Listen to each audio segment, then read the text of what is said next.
Hello all, welcome to Pharma Icon and today's topic in our channel, what are pre-anesthetic medication type of drugs. So first of all, what are pre-anesthetic medication? So pre anaesthetic medications అంటే ఏంటంటే ఇవి ఒక type of prescription drugs. ఇవి నార్మల్గా మనం ఎక్కడ use చేస్తామంటే before anaesthesia, పేషెంట్స్కి నార్మల్గా అనస్థీషియా ఇచ్చే ముందు మనం ఈ ప్రీ అనస్థెటిక్ మెడికేషన్ డ్రగ్స్ అనేవి యూజ్ చేస్తాం. ఎందుకు? To improve patient comfort and safety, reduce the risk of adverse effect. ఏవైతే అడ్వర్స్ ఎఫెక్ట్ వస్తాయో డ్యూ టు ద అనస్థీషియా వల్ల ఏమైతే అడ్వర్స్ ఎఫెక్ట్స్ వస్తాయో ఆ అడ్వర్స్ ఎఫెక్ట్స్ నుంచి పేషెంట్ యొక్క కండిషన్ని ఇంప్రూవ్ చేయడానికి మనం ప్రీ అనస్థెటిక్ మెడికేషన్స్ అనేవి యూజ్ చేస్తాం. అండ్ అలాగే యాంగ్జైటీ ఎఫెక్ట్స్ని రెడ్యూస్ చేయడానికి ఈ ప్రీ అనస్థెటిక్ మెడికేషన్ డ్రగ్స్ని యూజ్ చేస్తాం. And pain relief, amnesia and along with reduce the side effects. ఇంకా ఏమైనా సైడ్ ఎఫెక్ట్స్ ఉన్నా కూడా వాటిని రెడ్యూస్ చేయడానికి మనం ప్రీ అనస్థెటిక్ మెడికేషన్స్ యూజ్ చేస్తాం. సో దాంట్లో నార్మల్గా ప్రీ అనస్థెటిక్ మెడికేషన్స్ ఏం చేస్తాయి? They reduce the side effects. ఎక్కడ నార్మల్గా such as a post operative nausea and vomiting and post anaesthetic shivering. ఏవైతే నార్మల్గా సైడ్ ఎఫెక్ట్స్ దేని ద్వారా వస్తాయంటే ప్రీ అనస్థెటిక్ మెడికేషన్ ఇచ్చినప్పుడు మనకి ఎలా ఉంటుంది, something nausea and vomiting sensation ఉంటుంది. సో ఆ సెన్సేషన్ని రెడ్యూస్ చేయడానికి మనం ప్రీ అనస్థెటిక్ మెడికేషన్స్ అనేవి యూజ్ చేస్తాం. సో దాంట్లో ఏంటి, and along with the post anaesthetic shivering, after anaesthesia అయిపోయిన తర్వాత షివరింగ్ వస్తుంది అన్నట్టు. సో ఆ షివరింగ్ కండిషన్ని రెడ్యూస్ చేయడానికి కూడా మనం ఈ ప్రీ అనస్థెటిక్ మెడికేషన్స్ అనేవి బిఫోరే యూజ్ చేయాలి. నార్మల్గా ఈ అనస్థెటిక్స్ అనేవి ఎప్పుడు ఇవ్వచ్చు అంటే given about 30 minutes to 1 hour ఇవ్వాలి.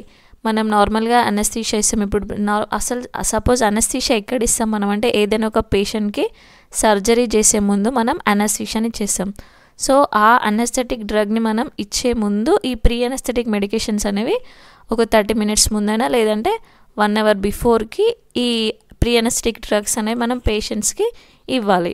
సో దాంట్లో ఏమైందంటే నార్మల్గా ఈ టైప్ ఆఫ్ మెడికేషన్ అనేది దేనిపైన డిపెండ్ అయిందంటే during the type of medicine and duration of preparation. So ఈ రెండింటిపైన నార్మల్గా ఈ ప్రీ అనస్థెటిక్ మెడికేషన్స్ యొక్క ఫ్యాక్టర్స్ అనేవి డిపెండ్ అయి ఉంటుంది. Examples of pre anaesthetic medications ఏమేమి ఉన్నాయంటే benzodiazepines, anticholinergic agents and anti emetics, pentazocine and opioid analgesics. ఇవన్నీ నార్మల్గా దేని కిందకి వస్తాయి? ప్రీ అనస్థెటిక్ మెడికేషన్స్లో టైప్స్. నెక్స్ట్ ఈ ప్రీ అనస్థెటిక్ మెడికేషన్స్ని నార్మల్ ఇట్లా ఇండివిజువలైజ్డ్ పేషెంట్స్కి ఈ ప్రీ అనస్థెటిక్ మెడికేషన్స్ యొక్క డోస్ అనేది డిఫర్ అయింది. సో ఎందుకంటే వాళ్ళకి టైప్ ఆఫ్ ఏ అనస్థీషియా వాళ్ళకి ఇవ్వాలో ఆ అనస్థీషియా బేస్డ్ పైనే ఈ ప్రీ అనస్థెటిక్ మెడికేషన్స్ అనేవి డిపెండ్ అయి ఉంటాయి.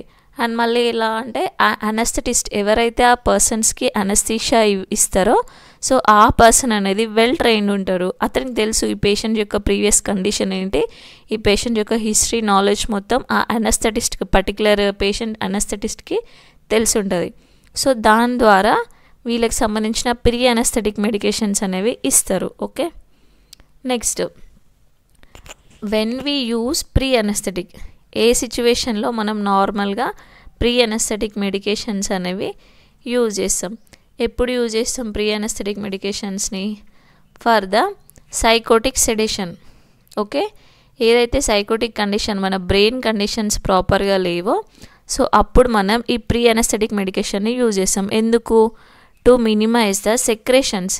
ఏవైతే మన ప్రొఫైల్ యాక్సిస్లో సెక్రేషన్స్ ఉంటాయో ఆ సెక్రేషన్స్ని మనం రెడ్యూస్ చేయడానికి ఈ ప్రీ అనస్థెటిక్ మెడికేషన్స్ యూజ్ చేస్తాం. అవి ఎక్కడ జరుగుతాయి? నార్మల్గా suspensions of the waggle and autonomic reflex activity. ఏదైతే అటానమిక్ రిఫ్లెక్స్ యాక్టివిటీ ఉంటుందో సో ఆ యాక్టివిటీని రెడ్యూస్ చేయడానికి, సో దాంతోపాటు యాంగ్జైటీని అండ్ సెడేషన్ని ఈ రెండింటిని రిమూవ్ చేయడానికి మనం అనస్థెటిక్స్ అనే డ్రగ్స్ని యూజ్ చేస్తాం. And how they work in the body. Okay, మనం అనస్థెటిక్స్ని యూజ్ చేస్తాం అనస్థీషియా ముందు, ప్రీ అనస్థెటిక్ మెడికేషన్స్ అనేవి యూజ్ చేస్తాం. మరి అవి మన బాడీలో ఎలా వర్క్ అవుతాయి? నార్మల్గా ఏం చేస్తాయి, ఫస్ట్ ఏవైతే మనం బెంజోడైజెపమ్స్ని మన ప్రిస్క్రిప్షన్ డ్రగ్ లాగా తీసుకుంటాం కదా, సో ఆ డ్రగ్స్ నుండి వచ్చే యాంగ్జైటీని ఏం చేస్తాయి అంటే రిలీవ్ చేస్తాయి. బెంజోడైజెపమ్స్ ఏం చేస్తాయి, రిలీవ్ యాంగ్జైటీ. నెక్స్ట్ యాంటీకోలినర్జిక్స్ ఏం చేస్తాయి, they are used to produce proton pump inhibitors and histamine blockers. H2 బ్లాకర్స్నే హిస్టమైన్ బ్లాకర్స్ అంటాం. Are used to reduce gastric acidity. ఈ ప్రోటాన్ పంప్స్ అనేవి H2 బ్లాకర్స్ అనేవి మన బాడీలో ఏం చేస్తాయి అంటే అసిడిటీ యొక్క లెవెల్స్ని రెడ్యూస్ చేస్తాయి లేదంటే ఇన్హిబిట్ చేస్తాయి. Next mechanism of action of pre anaesthetic medication. అసలు ఏ మెకానిజం ద్వారా ఈ ప్రీ అనస్థెటిక్ మెడికేషన్స్ అనేవి మన బాడీలో వాటి యొక్క యాక్టివిటీని చూపిస్తున్నాయి. సో ఫస్ట్ ఏంటి, లో డోసెస్, తక్కువ డోస్ ఉన్నప్పుడు ఏమైందంటే నార్మల్గా ఈ సెడేషన్ అయినా ప్రీ అనస్థెటిక్ మెడికేషన్ అయినా దేని ద్వారా, ఇంట్రామస్కులర్ రూట్ ద్వారా ఇస్తారు. ఓకే, సెడేషన్ని నార్మల్గా ఇంజెక్షన్స్ రూపంలోనే ఇస్తారు. So before the general anaesthesia and at high doses usually given by the intravenous injection. So ఆ కాంబినేషన్ వల్ల ఏమైందంటే మనకి సిఎన్ఎస్లో సఫిషియంట్ డిప్రెషన్ అనేది అలో అవుతుంది. దేని ద్వారా, endotracheal intubation and surgical moderate stimulation. So ఈ రెండింటి కాంబినేషన్ ద్వారా మనకి ప్రీ అనస్థెటిక్ మెడికేషన్స్ అనేవి యాక్టివిటీ చూపిస్తాయి. ఓకేనా, అది ఈ mechanism of action of the sedatives. అవి నార్మల్గా డిస్టర్బ్ చేస్తాయి వాటి యొక్క ఫంక్షన్ని, డిస్టర్బ్ ద యాక్టివిటీ. సో ఏ యాక్టివిటీని డిస్టర్బ్ చేస్తాయి, సర్టెన్ నర్వ్ కమ్యూనికేషన్స్, ఏవైతే మన బాడీలో నర్వ్ కమ్యూనికేషన్స్ ఉంటాయో సో ఆ కమ్యూనికేషన్స్ని ఈ ప్రీ అనస్థెటిక్ మెడికేషన్స్ అనేవి డిస్టర్బ్ చేస్తాయి. సో నెక్స్ట్ ఏంటి, side effects of the pre anaesthetic medications. ఏంటి, మనం ప్రీ అనస్థెటిక్ మెడికేషన్స్ వాడడం వల్ల ఏమేమి సైడ్ ఎఫెక్ట్స్ వస్తాయంటే first of all nausea and vomiting ఉంటుంది. నెక్స్ట్ న్యూమోనియా సైడ్ ఎఫెక్ట్స్ ఉంటాయి. పర్సిస్టింగ్ సెడేషన్ కూడా ఒక టైప్ ఆఫ్ సైడ్ ఎఫెక్ట్సే ఈ ప్రీ అనస్థెటిక్స్ యూజ్ చేయడం వల్ల. నెక్స్ట్ నర్వ్ ప్యారలైజెస్, నర్వ్స్ అనేవి డ్యామేజ్ అయిపోతాయి. Cognitive defects and emergency delirium, అంటే ఏదైతే మనం ఆఫ్టర్ అనస్థీషియా ఇచ్చిన తర్వాత ఒక స్టేట్ ఆఫ్ కన్ఫ్యూజన్ ఉంటుంది. ఎప్పుడు రికవరీ అయిన తర్వాత ఈ అనస్థెటిక్ మెడికేషన్స్ ఇవ్వడం వల్ల ఒక కన్ఫ్యూజన్ స్టేట్ ఉంటుంది. అది కూడా ఈ ప్రీ అనస్థెటిక్స్ వల్ల సైడ్ ఎఫెక్టే. నెక్స్ట్ అసలు ప్రీ అనస్థెటిక్స్ అనేవి ఎన్ని టైప్స్ కేటగిరైజ్ చేసిరు. ఎన్ని types, anticholinergics, benzodiazepines, opioids, gabapentinoids, acepromazine, డయాజెప్రా, స్కోపాలమిన్ అండ్ ఆండాన్సెట్రాన్. సో ఇవన్నీ ఫాలోయింగ్ టైప్స్. దేంట్లో, ప్రీ అనస్థెటిక్ మెడికేషన్ యొక్క టైప్స్ ఇవి. నెక్స్ట్ ఏంటి, what are pre anaesthetic medications. ఏవైతే కొన్ని డ్రగ్స్ ఉంటాయి కదా, సో ఆ డ్రగ్స్ ఆఫ్ కేటగిరీస్లో ప్రీ అనస్థెటిక్ మెడికేషన్స్ని ఎలా కేటగరైజ్ చేశారో చూద్దాం. సో ఫస్ట్ ఏంటి, సెడేటివ్ యాంటీ యాంగ్జైటీ డ్రగ్స్. ఓకేనా, అసలు సెడేటివ్ యాంటీ యాంగ్జైటీ డ్రగ్స్ అంటే ఏంటి చూద్దాం. What are sedatives. First of all sedatives అంటే ఏంటంటే ఇది కూడా ఒక type of prescription medicines. Sedatives అనేవి కూడా ప్రిస్క్రిప్షన్ టైప్ ఆఫ్ మెడిసిన్సే. ఇవి నార్మల్గా ఏం చేస్తాయంటే మన బాడీలో సెంట్రల్ నర్వస్ సిస్టమ్, ఏదైతే సెంట్రల్ నర్వస్ సిస్టమ్ ఉంటుందో సో దాని యొక్క యాక్టివిటీని మన బ్రెయిన్లో స్లో డౌన్ చేస్తాయి. ఏంటి, ఈ సెడేటివ్స్. ఓకేనా, సెడేటివ్స్ అంటే మెయిన్గా ఇవి దేనికి, సెడేషన్ని మన బాడీకి ప్రొడ్యూస్ చేయడానికే ఈ సెడేటివ్స్ని యూజ్ చేస్తాం. సో మెయిన్గా అవి దేనిపైన యాక్ట్ అవుతాయి, including brain and spinal cord పైన యాక్ట్ అవుతాయి. సో ఈ సెడేటివ్స్ అనేవి ఎందుకు యూజ్ చేస్తాం మనం అంటే నార్మల్గా to treat variety of conditions. ఆ వెరైటీ ఆఫ్ కండిషన్స్ అంటే ఏంటి, యాంగ్జైటీ అయినప్పుడు, పానిక్స్ డిజార్డర్స్ ఉన్నప్పుడు, లేదంటే స్లీప్ డిజార్డర్స్ ఉన్నప్పుడు ఈ సెడేటివ్స్ని యూజ్ చేస్తాం. అండ్ నెక్స్ట్ ఇంకెప్పుడు యూజ్ చేస్తాం, అనస్థీషియా అండ్ పెయిన్. ఏదైతే పెయిన్ అండ్ అనస్థీషియా సిచ్యువేషన్స్లో కూడా సెడేటివ్స్ని యూజ్ చేస్తాం. ఎందుకంటే ఈ సెడేటివ్స్ ఏం చేస్తాయి, కాజెస్ సెడేషన్ వస్తాయి కాబట్టి సెడేటివ్స్ యూజ్ చేస్తాం. సో నెక్స్ట్ ఏంటంటే types of sedatives. Okay, sedatives ఏంటో తెలుసుకున్నాం. సో దాంట్లో ఎన్ని టైప్స్ ఉంటాయో చూద్దాం. ఫస్ట్ ఏంటి, బెంజోడైజెపమ్స్. బెంజోడైజెపమ్స్ ఏం చేస్తాం, టు ట్రీట్ యాంగ్జైటీ. సో దాంట్లో ఉన్న డ్రగ్స్ ఏంటి అంటే జనాక్స్ అండ్ అల్ప్రజోలం. సో ఈ 2 కేటగిరీస్ ఆఫ్ డ్రగ్స్ బెంజోడైజెపమ్ కేటగిరీలో ఉంటాయి. అవి మెయిన్గా ఎందుకుంటాయంటే టు ట్రీట్ యాంగ్జైటీ అయితే ఏదైతే ఉంటుందో ఆ యాంగ్జైటీని బెంజోడైజపైన్స్ ద్వారా మనం రెడ్యూస్ చేయొచ్చు మన బాడీలో. Next Z category drugs. ఈ జెడ్ కేటగిరీలో డ్రగ్స్లో ఏమైందంటే యాంబిడెన్. సో జెడ్ కేటగిరీ అని ఎందుకన్నామంటే ఏవైతే డ్రగ్స్ ఉంటాయో ఆ డ్రగ్స్ నేమ్ అనేది జెడ్, ఇనిషియల్గా జెడ్తో స్టార్ట్ అయ్యింది, అంటే ప్రిఫిక్స్లో జెడ్ వస్తాయి. సో ఆ డ్రగ్స్ ఏంటి, జోలిపెడమ్ అండ్ జాలెపమ్. ఈ 2 డ్రగ్స్ అనేవి కూడా ఒక type of Z category drugs under sedatives. Next ఏంటి, నైట్రస్ ఆక్సైడ్. ఈ నైట్రస్ ఆక్సైడ్ని ఎలా ఇస్తాం మనం, ఐవి సెడేషన్ ద్వారా ఇస్తాం. ఓకేనా. సో ఈ నైట్రస్ ఆక్సైడ్ అంటే ఏంటంటే ఒక ఓడర్లెస్ అండ్ కలర్లెస్ గ్యాస్ అన్నట్టు, అంటే స్మెల్ ఏమి ఉండదు, దాంతోపాటు ఎలాంటి కలర్ కూడా ఉండదు నైట్రస్ ఆక్సైడ్కి. సో అదేం చేస్తాం, commonly used in the dentistry to reduce the anxiety. So anxiety అనేది నార్మల్గా ఎక్కడ ఈ నైట్రస్ ఆక్సైడ్ అనేది డెంటిస్ట్రీలో యూజ్ చేస్తామంటే, డెంటిస్ట్రీ అంటే ఏంటంటే రిలేటెడ్ విత్ ద టీత్. ఓకేనా. డెంటల్ డాక్టర్స్ ఎవరైతే ఉంటారో వాళ్ళు యాంగ్జైటీని రెడ్యూస్ చేయడానికి ఈ పేషెంట్స్కి నైట్రస్ ఆక్సైడ్ అనేది ఇస్తారు. ఓకే. సో ఇది sedatives. Next how the work of mechanism of action of sedatives. ఈ సెడేటివ్స్ అనేవి ఎట్లా వర్క్ చేస్తాయి అండ్ వాటి యొక్క మెకానిజం ఆఫ్ యాక్షన్ అనేది ఎలా ఉంటుంది. సో ఫస్ట్ ఏంటి అంటే ఈ సెడేటివ్స్ అనేవి increase the activity of GABA neuro transmitters. ఓకేనా. సో ఏదైతే మన గాబా అంటే ఏంటంటే గామా అమైనో బ్యూటరిక్ యాసిడ్, ఆ ఎంజైమ్ ఏదైతే ఉంటుందో దాని యొక్క యాక్టివిటీ అనేది ఈ సెడేటివ్స్ ఇంక్రీజ్ చేస్తాయి. సో దాంతోపాటు ఏం చేస్తాయంటే ఈ గాబా అనేది ఒక న్యూరో ట్రాన్స్మిటర్. ఆ న్యూరో ట్రాన్స్మిటర్ ఏం చేస్తుంది, slows down the brain activity. ఓకేనా. బ్రెయిన్ యాక్టివిటీ ఏదైతే మన బాడీలో ఉంటుందో ఆ యాక్టివిటీని ఈ న్యూరో ట్రాన్స్మిటర్ అనేది స్లో డౌన్ చేస్తుంది. దేని ద్వారా, by the sedition. And can depressants, relaxation, slowed breathing, reduced blood pressure and muscle relaxation. So ఇవన్నీ యాక్టివిటీస్ కూడా ఎవరు చేస్తారు, సెడేటివ్స్ చేస్తాయి. Next mechanism of action of sedatives. అసలు సెడేటివ్స్ అలా వర్క్ చేయడానికి వాటిలో ఏ మెకానిజం అనేది ఇన్వాల్వ్ అవుతుంది. సో ఫస్ట్ ఏంటి, by disturbing certain nerve communication. మన బాడీలో ఏవైతే నర్వ్ కమ్యూనికేషన్స్ ఉంటాయో సో ఆ నర్వ్స్ని ఈ సెడేటివ్స్ అనేవి డిస్టర్బ్ చేసి మన బ్రెయిన్లో సెంట్రల్ నర్వస్ సిస్టమ్ని, బ్రెయిన్ యొక్క యాక్టివిటీని అనేది స్లో డౌన్ చేస్తుంది. సో దేని ద్వారా స్లో డౌన్ అయిపోద్ది, ఏదైతే గాబా ఉంటుందో మన బ్రెయిన్లో సో ఆ యాక్టివిటీని బూస్టప్ చేస్తుంది. బూస్టప్ చేయడం ద్వారా ఈ సిఎన్ఎస్ యాక్టివిటీ అనేది సప్రెస్ అయిపోద్ది. సో ఆ నర్వ్స్ అనేవి డిస్టర్బ్ అయిపోద్ది. దేని ద్వారా, సెడేటివ్స్ డ్రగ్స్ ద్వారా. సో నెక్స్ట్ ఏంటి, GABA is a inhibitory neuro transmitter. ఆ న్యూరో ట్రాన్స్మిటర్ ఏం చేస్తుంది, స్లో డౌన్ చేస్తుంది. నేమ్లోనే ఉంది కదా, గాబా ఈజ్ ఇన్హిబిటర్ అంటే యాక్టివిటీని ఇన్హిబిట్ చేస్తుంది ఆర్ సప్రెస్ చేస్తుంది. సో ఇది సెడేటివ్స్ యొక్క mechanism of action. Next sedative anxiety drugs ఏమున్నాయి.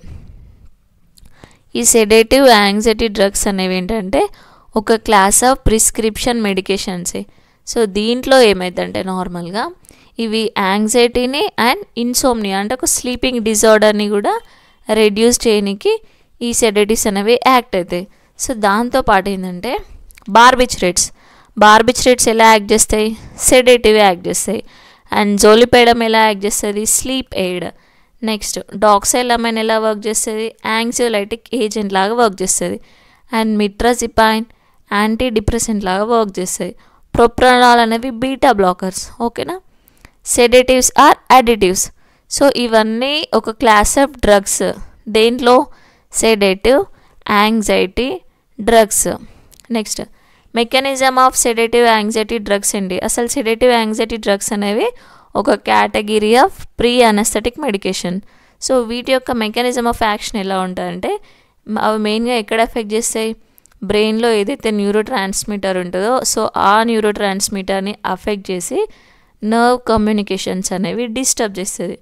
సో నెక్స్ట్ ఏం చేస్తుంది, అవి యాంటీ యాంగ్జైటీ డ్రగ్స్ అనేది మన గాబా రిసెప్టర్ దగ్గర యాక్ట్ అయిపోయి అవి ఏం చేస్తాయి, క్లోరైడ్ ఛానల్ని ఎక్స్టెండ్ చేస్తాయి. సో దేని ద్వారా, ఈ క్లోరైడ్ ఛానల్ అనేది పెనట్రేషన్ అయిపోయి ఆ క్లోరైడ్ ఛానల్ అనేది ఓపెన్ అయిపోద్ది. సో దాని ద్వారా ఈ యాంగ్జైటీ డ్రగ్స్ అనేవి యాక్ట్ అవుతాయి. మెయిన్గా ఏం చేస్తాయి, అవి గాబా రిసెప్టార్స్ని రెడ్యూస్ చేస్తాయి.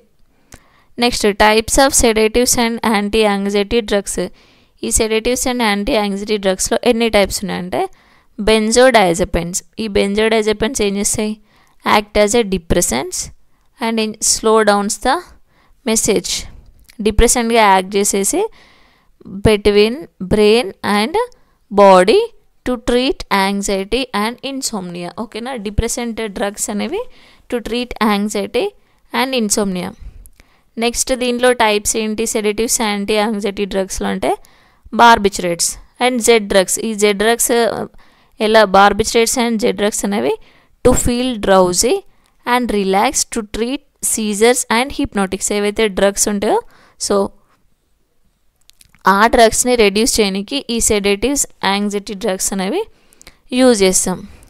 సో ఈ sedatives and anxiety drugs of కేటగిరీలో ఏమేం డ్రగ్స్ వస్తాయంటే నార్మల్గా ఫస్ట్ సెడేటివ్ యాంటీ యాంగ్జైటీ డ్రగ్స్లో డ్రగ్స్ ఏమేమి ఉన్నాయంటే diazepam, lorazepam, promethazine. And next anti cholinergic డ్రగ్స్లో ఏమున్నాయి atropine, hyoscine and గ్లైకోపైరోలేట్. Okay, so anticholinergic drugs అంటే ఏంటి, నార్మల్గా anticholinergic drugs are the type of drugs. So ఈ యాంటీకోలినర్జిక్ డ్రగ్స్ అనేది కూడా నార్మల్గా ఏంటి ప్రిస్క్రిప్షన్ డ్రగ్స్. ఇది ఎందుకు యూజ్ చేస్తాం మనం నార్మల్గా అంటే బ్లాక్ న్యూరో ట్రాన్స్మిటర్స్ అయితే ఏవైతే ఉంటాయో సో ఆ న్యూరో ట్రాన్స్మిటర్ని బ్లాక్ చేయడానికి ఈ యాంటీకోలినర్జిక్స్ అనే డ్రగ్స్ అనేవి యాక్ట్ అయిపోయి మెయిన్గా ఎసిటైల్ కొలిన్ ACH అనేది మన CNSలో ప్రజెంట్ ఉంటుంది అండ్ PNSలో కూడా ఉంటుంది. సో ఆ ఎసిటైల్ కొలిన్ యొక్క యాక్టివిటీని రెడ్యూస్ చేసేసి సింపాథెటిక్ నర్వస్ సిస్టమ్ని కంట్రోల్ చేయడానికి ఏవైతే ఇన్వాలంటరీ యాక్షన్స్ ఉంటాయో, ఎక్కడ ఉంటాయి involuntary actions, urinary tract and gastro intestinal tract and lungs etcetera. So ఈ ఇన్వాలంటరీ యాక్షన్స్ని ఎసిటైల్ కోలిన్ అనేది జరిపిస్తుంది. సో ఆ యాక్టివిటీ అనేది మనం ఎలా రెడ్యూస్ చేస్తాం, by using anticholinergic drugs. So వాటి యొక్క ఇన్వాలంటరీ యాక్షన్స్ని కంట్రోల్ చేయడానికి మనం ఈ యాంటీకోలినర్జిక్ డ్రగ్స్ అనేది యూజ్ చేస్తాం. So next pre anaesthetic medication టైప్లో కేటగిరీ ఆఫ్ డ్రగ్స్ ఏమున్నాయంటే ఓపియాయిడ్స్. సో ఓపియాయిడ్స్లో డ్రగ్స్ ఏమేమి ఉన్నాయి, మార్ఫిన్ అండ్ పెథిడిన్. నెక్స్ట్ యాంటీఎమెటిక్స్లో ఏమేమి ఉన్నాయి, metoclopramide and domperidone, ondansetron. So ఇవి ప్రీ అనెస్థెటిక్ మెడికేషన్ డ్రగ్స్లో కేటగిరీస్. ఓపియాయిడ్స్ అంటే ఏంటి అసలు, ఫస్ట్ ఓపియాయిడ్స్ అంటే అవి ఏం చేస్తాయంటే మన బ్రెయిన్లో ఏవైతే కొన్ని నర్వ్ సెల్స్ ఉంటాయో ఆ నర్వ్ సెల్స్ని యాక్టివేట్ చేస్తాయి. సో అలా యాక్టివేట్ ఎక్కడ చేస్తే మన బ్రెయిన్ అండ్ బాడీలో ఆ నర్వ్ సెల్స్ని యాక్టివేట్ చేస్తాయి కాబట్టి సో వాటిని ఏమంటామంటే ఓపియాయిడ్ డ్రగ్స్ అంటాం. And opioid receptors and block pain signals between the brain and body. Opioid రిసెప్టర్స్ని బ్లాక్ చేస్తాయి అండ్ ఏవైతే సిగ్నల్స్ బ్రెయిన్ నుంచి బాడీకి వెళ్తాయో ఆ సిగ్నల్స్ని కూడా ఈ ఓపియాయిడ్ రిసెప్టర్స్ వల్ల బ్లాక్ అయిపోతాయి. సో ఓపియాయిడ్స్ అనేవి ఎన్ని టైప్స్ ఉన్నాయి, morphine, tramadol, oxycodone, fentanyl, diamorphine, hydromorphone. So ఇవనేవి ఎన్ని types of opioid. So next ఏంటంటే mechanism of action of opioids. Opioids అనేవి ఎలా యాక్ట్ అవుతాయి, ఫస్ట్ అవి ఏం చేస్తాయి, ఇన్హిబిట్ ద పెయిర్ ట్రాన్స్మిషన్. ఏవైతే మన బ్రెయిన్లో పెయిన్ ట్రాన్స్మిషన్ ఉంటుందో సో ఆ పెయిన్ ట్రాన్స్మిషన్ని రెడ్యూస్ చేసేసి natural pain and control mechanism, మన బాడీలో న్యాచురల్ పెయిన్గా ఏదైతే యాక్ట్ అవుతుందో సో వాటి యాక్టివిటీని అనేది ఇన్హిబిట్ చేసేస్తుంది. ఈ రిస్క్ ఫ్యాక్టర్స్ ఆఫ్ ఓపియాయిడ్స్ వాడడం వల్ల కొన్ని రిస్క్ ఫ్యాక్టర్స్ వస్తాయి. సో అవేంటి, ఓపియాయిడ్ యూజ్ డిజార్డర్, అంటే ఓపియాయిడ్స్ని కంటిన్యూస్గా యూజ్ చేయాలనిపిస్తుంది ఎందుకంటే ఈ ఓపియాయిడ్ అనేది ఒక అడిక్టివ్ డ్రగ్. ఓపియాయిడ్ అడ్మినిస్ట్రేషన్ని ఒక రిస్క్ ఫ్యాక్టర్. ఓపియాయిడ్ డోసేజ్ అనేది ఇంక్రీజ్ అయ్యింది, అంటే ఎక్కువ హ్యాబిచువేట్ అయిపోతూ ఉంటారు ఓపియాయిడ్ డ్రగ్కి. నెక్స్ట్ ఓపియాయిడ్ కాంబినేషన్, ఈ ఓపియాయిడ్ని different types of combination డ్రగ్స్లో use చేసి ఓపియాయిడ్ని తీసుకుంటారు. నెక్స్ట్ ఏంటంటే మెడికల్ కండిషన్స్ ఏమేమి ఉంటాయి, risk factors, HIV, liver, lung diseases, stress and mental health. So ఇవి కూడా ఎఫెక్ట్ అయిపోతాయి దేని ద్వారా, ఓపియాయిడ్స్ వల్ల. మెంటల్ హెల్త్ అనేది మెయిన్గా డిస్టర్బ్ అయింది, ఎందుకంటే ఈ ఓపియాయిడ్స్ అనేవి habit farming drugs. Next category of drugs ఏంటి, యాంటీఎమెటిక్స్. అసలు యాంటీఎమెటిక్స్ అంటే ఏంటి అంటే టైప్ ఆఫ్ డ్రగ్స్. మెయిన్గా ఎప్పుడు యూజ్ చేస్తాం మనం, ఏదైనా ట్రీట్మెంట్ అయినా లేదంటే ప్రివెన్షన్ ఆఫ్ నాజియా అండ్ వామిటింగ్ని ప్రివెంట్ చేయడానికి ఈ యాంటీఎమెటిక్స్ అనేవి యూజ్ చేస్తాం. యాంటీఎమెటిక్స్ అంటే to stop the process of emetics అంటే ఎమిసిస్. అండ్ అవి ఎక్కడ యాక్ట్ అయిపోతాయి, కీమో రిసెప్టర్ ట్రిగ్గర్ జోన్ పైన యాక్ట్ అయిపోతాయి. So chemo receptor trigger zone పైన యాక్ట్ అయ్యి నాజియా అండ్ వామిటింగ్ని కంట్రోల్ చేస్తాయి. ఈ కీమో రిసెప్టర్ ట్రిగ్గర్ జోన్ అనేది ఎక్కడుంది, న్యూరోమస్కులర్ జంక్షన్ దగ్గర కీమో రిసెప్టర్ ట్రిగ్గర్ జోన్ అనేది ఉంటుంది. Types of యాంటీఎమెటిక్స్. యాంటీఎమెటిక్స్ అనేవి ఎన్ని టైప్స్ ఉన్నాయంటే నార్మల్గా serotonin antagonist, ondansetron, neurokinin antagonist, corticosteroids and benzodiazepines. So ఇవనేవి నార్మల్గా types of antiemetics. So next కేటగిరీలో ఏమున్నాయంటే when we use antiemetics and along with the mechanism of action of antiemetics. So antiemetics మనం ఎప్పుడు యూజ్ చేస్తాం, motion సిక్నెస్లో use చేస్తాం. And ఇంకేం కండిషన్స్లో, nausea, vomiting, during gastro enteritis, morning సిక్నెస్లో యూజ్ చేస్తాం, హైపర్మెసిస్లో యూజ్ చేస్తాం, during chemotherapy and side effects of opioid analgesics. ఏవైతే ఓపియాయిడ్ అనాల్జెసిక్స్ ఉంటాయో సో ఆ సైడ్ ఎఫెక్ట్స్లో కూడా మనం ఈ యాంటీఎమెటిక్స్ అనే డ్రగ్స్ని యూజ్ చేస్తాం. Next mechanism of action of antiemetics ఎలా అంటే బ్లాక్ ద రిసెప్టర్స్. ఏవైతే మన బ్రెయిన్లో కొన్ని రిసెప్టర్స్ ఉంటాయో బ్రెయిన్ స్టెమ్ దగ్గర, సో ఆ రిసెప్టర్స్ అనేది ఈ యాంటీఎమెటిక్స్ అనేవి బ్లాక్ చేస్తాయి. సో దాని ద్వారా ఏమైందంటే న్యూరో ట్రాన్స్మిటర్స్ లైక్ డోపమైన్ అనేవి బ్లాక్ అయిపోతాయి.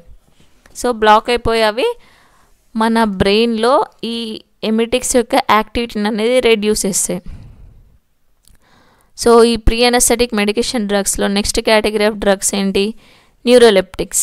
న్యూరోలెప్టిక్స్లో ఏమేమి డ్రగ్స్ ఉన్నాయి, క్లోర్ప్రోమజైన్, ట్రైఫ్లోప్రోమజిన్, హాలోపెరిడాల్.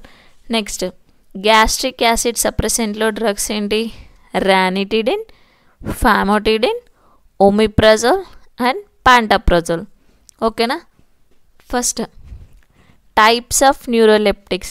అసలు న్యూరోలెప్టిక్స్ అంటే ఏంటి, ఫస్ట్ న్యూరోలెప్టిక్స్ అనేది ఒక class of drugs.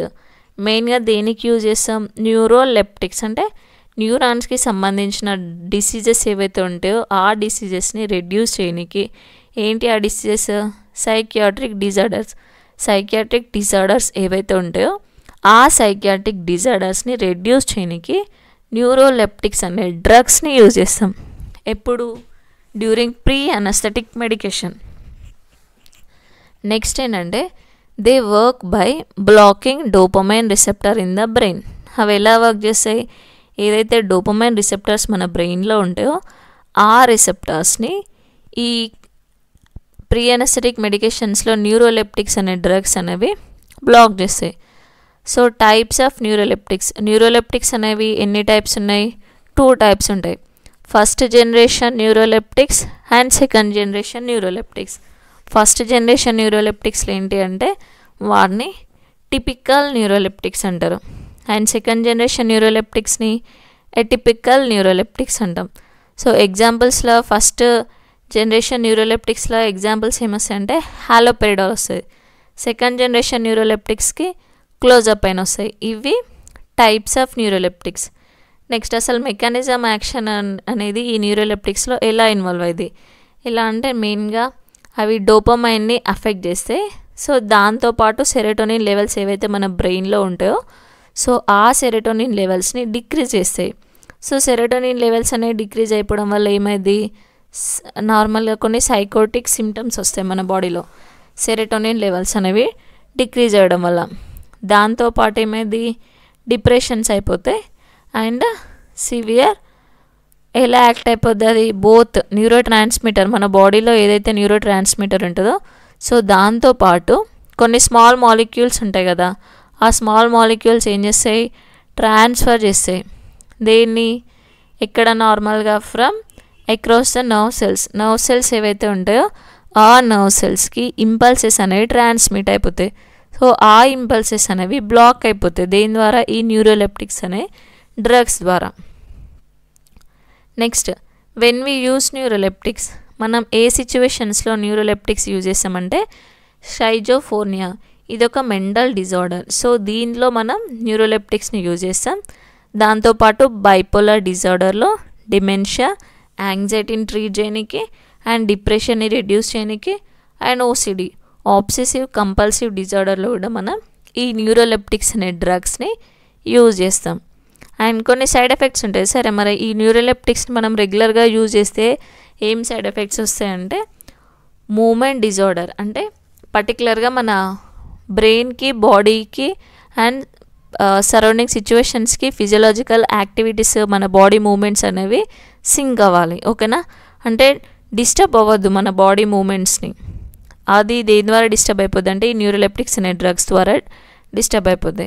So next side effect ఏంటి, సెడేషన్ వస్తుంది అండ్ సప్రెషన్, వెయిట్ గెయిన్ అవుతారు, కార్డియాక్ టాక్సిసిటీ అనేది జరుగుద్ది ఈ న్యూరోలెప్టిక్స్ యూజ్ చేయడం వల్ల. సో దాంతోపాటు మయోకార్డియాట్స్లో అయిపోద్ది అండ్ హైపర్ టెన్షన్ కూడా జరుగుద్ది అండ్ దాంతోపాటు సీజర్స్ కూడా వస్తాయి న్యూరోలెప్టిక్స్ ద్వారా.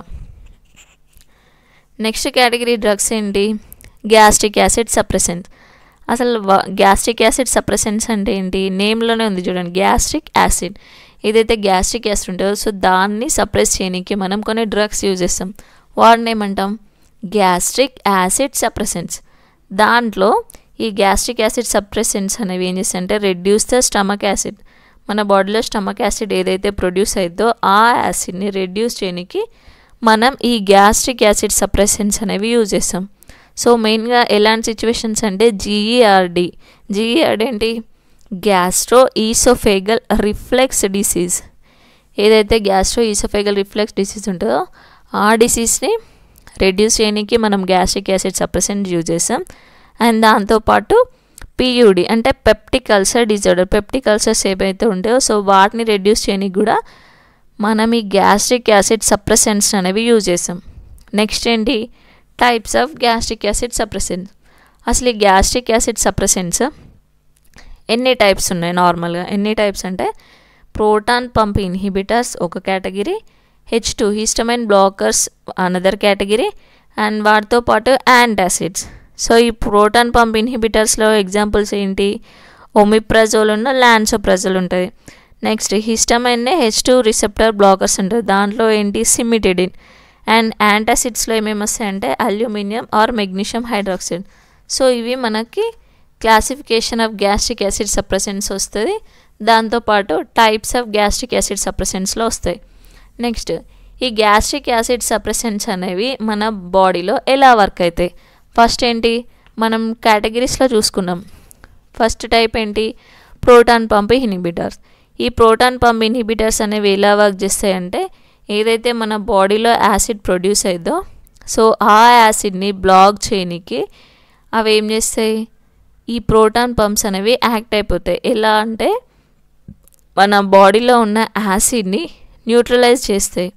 సో న్యూట్రలైజ్ చేయడం ద్వారా ఈ ప్రోటాన్ పంప్స్ అనేవి అసిడిటిక్ కండిషన్ని రెడ్యూస్ చేస్తాయి. నెక్స్ట్ ఏంటి, హిస్టమైన్ అనేది ఎలా వర్క్ చేస్తుంది, ఏవైతే మన బాడీలో గ్యాస్ట్రిక్ యాసిడ్ని రిలీజ్ చేసే సెల్స్ ఉంటాయి ఏంటవి, స్టమక్లో ప్యారియేటల్ సెల్స్ ఉంటాయి. ఈ ప్యారియేటల్ సెల్స్ అనేవి అమౌంట్ ఆఫ్ యాసిడ్స్ని రెడ్యూస్ చేసాయి. దేని ద్వారా, ఎప్పుడైతే ఈ హిస్టమైన్ H2 రిసెప్టర్ బ్లాకర్స్ అనేవి ఆ యాక్టివిటీని బ్లాక్ చేస్తుందో అప్పుడే అసిడిటీ అనేది రెడ్యూస్ అయ్యింది. సో అలా హిస్టమైన్స్ అనేవి మన బాడీలో వర్క్ చేస్తాయి. నెక్స్ట్ ఏంటి, యాంటాసిడ్స్. ఈ యాంటాసిడ్స్ అనేవి ఎలా వర్క్ చేస్తాయి అంటే ఎంజైమ్ పెప్సిన్ అనే ఎంజైమ్ మన గ్యాస్ట్రిక్ యాసిడ్లో రిలీజ్ అయ్యింది. సో ఆ ఎంజైమ్ యొక్క యాక్టివిటీని, ఆ ఎంజైమ్ యొక్క రిలీజ్ని ఈ యాంటాసిడ్స్ అనేవి స్టాప్ చేస్తాయి. సో దాని ద్వారా ఏమైపోద్ది, మన బాడీలో ఉన్న యాసిడ్, మన స్టమక్లో ఉన్న యాసిడ్ అనేది న్యూట్రలైజ్ అయిపోద్ది. సో అది ఈ యాంటాసిడ్స్ యొక్క mechanism of action. Next proton pump inhibitors ఏం చేస్తాయంటే ప్రోటాన్ పొటాషియం ATPase పంప్ అనేది ఉంటుంది. ఎక్కడ, పారైటల్ సెల్స్ మెంబ్రెయిన్కి బైండ్ అయిపోద్ది ఈ ప్రోటాన్ ఏటీపీఏస్ యాక్టివిటీ. దాని ద్వారా ఏమైంది, prevent from pump and produce acid. ఏవైతే మన యాసిడ్స్ని ప్రొడ్యూస్ చేయడానికి మన బాడీలో రీజన్ ఉంటుందో, సో ఆ మాలిక్యూల్స్ని ఈ ప్రోటాన్ పంప్ ఇన్హిబిటర్స్ అనేవి స్టాప్ చేస్తాయి. ప్రోటాన్స్ని పంప్ చేసే యాక్టివిటీని ఇన్హిబిట్ చేస్తాయి. ఏంటి ఈ ప్రోటాన్ పంప్ ఇన్హిబిటర్స్ అనేవి. సో ఇవి దేంట్లో కేటగిరీ, గ్యాస్ట్రిక్ యాసిడ్ సప్రెసెంట్స్లో one of the category. So ఈ గ్యాస్ట్రిక్ యాసిడ్ సప్రెసెంట్స్ అనేవి ఏ క్లాస్ కిందకి వస్తాయి, మనకి ప్రీ అనస్థెటిక్ మెడికేషన్లో ఒక టైప్ ఆఫ్ డ్రగ్స్. సో ఇది ఇవాల్టి class. Thank you and do subscribe pharma icon.